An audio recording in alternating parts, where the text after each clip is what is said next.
എറണാകുളം അങ്കമാലി അതിരൂപതയിലെ അച്ഛന്മാർ ഇപ്പോൾ ചെയ്യേണ്ടത് ഒരു വർഷത്തേക്ക് അവധി എടുക്കുക എന്നതാണ്.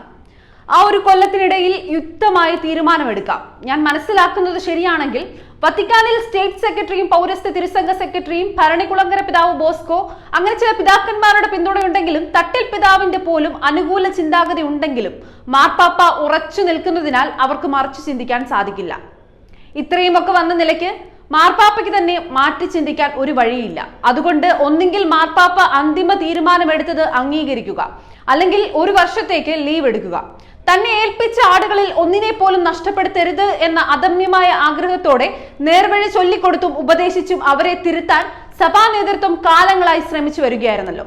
എന്നാൽ പൂർണ്ണമായും സാത്താന്റെ അടിമകളായി മാറിയ അവർ അതൊന്നും ചെവിക്കൊള്ളാൻ തയ്യാറായില്ല. വീണ്ടും സഭയെ നശിപ്പിക്കാനുള്ള ശ്രമത്തിൽ മറ്റ് സഭാശത്രുക്കളോട് കൂട്ടുചേർന്ന് അവർ സജീവമായി അവരുടെ പ്രവർത്തനങ്ങൾ തുടർന്നു. ഈ ഘട്ടത്തിലാണ് പരിശുദ്ധ മാർപ്പാപ്പ നേരിട്ട് ഈ വിഷയത്തിൽ ഇടപെടുകയും തെറ്റുതിരുത്തി നേർവഴിയിലേക്ക് മടങ്ങി വരാൻ ആഹ്വാനം ചെയ്തുകൊണ്ട് അവർക്ക് നേരിട്ട് കത്തയക്കുകയും ചെയ്തത്. എന്നാൽ ആ വിവരം ജനങ്ങളിൽ നിന്ന് മറച്ചു പിടിച്ചുകൊണ്ട് അങ്ങനെ ഒരു കത്തില്ല എന്ന് വർഷങ്ങളോളം പരിശുദ്ധമായ അൾത്താരയിൽ നിന്നുകൊണ്ട് ബോധപൂർവം പച്ചക്കള്ളം വിളിച്ചു പറയുകയാണ് ഈ വെള്ള നൈറ്റിധാരികൾ ചെയ്തത്. ഏതാണ്ട് 3 വർഷങ്ങൾക്ക് ശേഷം മാർപ്പാപ്പയുടെ പ്രതിനിധി നേരിട്ടെത്തുന്നു എന്നറിഞ്ഞപ്പോൾ മാത്രമാണ് പേരിനെങ്കിലും ആ കത്ത് ദേവാലയങ്ങളിൽ വായിക്കാൻ തയ്യാറായത്. തുടർന്ന് ഇവിടെ എത്തിയ മാർപ്പാപ്പയുടെ പ്രതിനിധിയോട് അവർ ചെയ്തതിന് എല്ലാം നമ്മൾ സാക്ഷികളാണല്ലോ. എന്നിട്ടും തന്റെ ആടുകളെ അളവറ്റ് സ്നേഹിച്ച പരിശുദ്ധ പിതാവ് നടപടികളിലേക്ക് കടക്കാതെ ലോക ചരിത്രത്തിൽ ആദ്യമായി ഒരു രൂപതയ്ക്ക് വേണ്ടി മാത്രമായി തന്റെ അജഗണങ്ങളോട് നേരിട്ട് വീഡിയോ സന്ദേശത്തിലൂടെ തെറ്റുതിരുത്തി മടങ്ങി വരാൻ ആഹ്വാനം ചെയ്യുകയും അപേക്ഷിക്കുകയും ചെയ്തു. എന്നിട്ടും സാത്താന്റെ സാമ്രാജ്യത്തിലെ കുടികിടപ്പുകാരായ ഇവരുടെ കൂട്ടിക്കൊടുപ്പുകാരും ആ സന്ദേശത്തെ നിഷ്കരണം തള്ളിക്കളഞ്ഞു. ക്രിസ്തീയതയുടെ നിലനിൽപ്പിന് തന്നെ ആധാരമായ പരിശുദ്ധ കുർബാനയെ സമരായുധമാക്കി പൊതുജന മധ്യത്തിൽ അവഹേളിച്ചു. സഭയെയും സഭാ നേതൃത്വത്തെയും സമൂഹത്തിൽ പരസ്യമായി അവഹേളിച്ചു.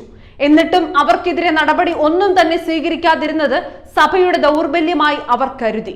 ഇങ്ങനെ ഒരു സാഹചര്യത്തിലാണ് വിശ്വാസികൾ സിവിൽ കോടതികളെ സമീപിക്കാൻ തയ്യാറായത്.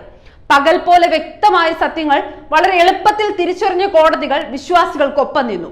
തുടർച്ചയായ കോടതി വിധികൾ വിമത കോമരങ്ങൾക്ക് എതിരായപ്പോൾ അവരുടെ സമനില തെറ്റി തുടങ്ങി.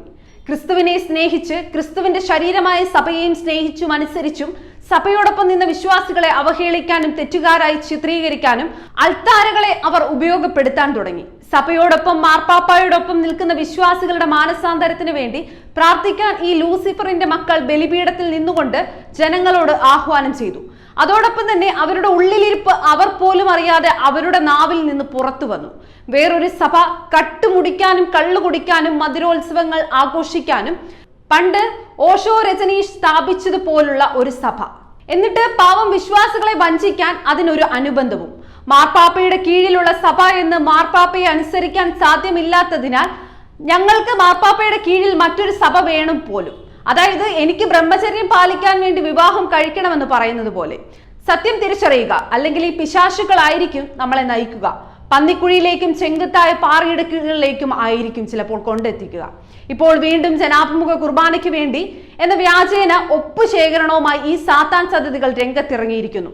പ്രിയപ്പെട്ട വിശ്വാസി സമൂഹം തിരിച്ചറിയുക, ഇത് കുർബാനയ്ക്ക് വേണ്ടി അല്ല എന്ന്, മറിച്ച് സാത്താൻ സഭ എന്ന പന്നിക്കുഴിയിലേക്ക് നമ്മെ നയിക്കാനുള്ള ലൂസിഫറിന്റെ ഓമന മക്കളുടെ അവസാന ശ്രമമാണെന്ന്. സാത്താൻ സഭ നിർമ്മിതിക്ക് വേണ്ട കല്ലുകൾ ശേഖരിക്കാൻ ഇറങ്ങിത്തിരിക്കുന്ന ഇവർ നിങ്ങളെ സമീപിക്കുമ്പോൾ നിങ്ങൾ ക്രിസ്തുവിനെ സ്നേഹിക്കുന്നുവെങ്കിൽ അവന്റെ മൗതിക ശരീരമായ കത്തോലിക്ക സഭയിലെ അംഗമായി തുടരാൻ ആഗ്രഹിക്കുന്നുവെങ്കിൽ ഈ സാത്താൻ സന്തതികളെ മുഖമടച്ച് ആട്ടിയിറക്കുക. അതായിരിക്കും നാം ഓരോരുത്തർക്കും ഈശോയ്ക്ക് വേണ്ടി ചെയ്യാൻ കഴിയുന്ന ഏറ്റവും വലിയ സത്കർമ്മം.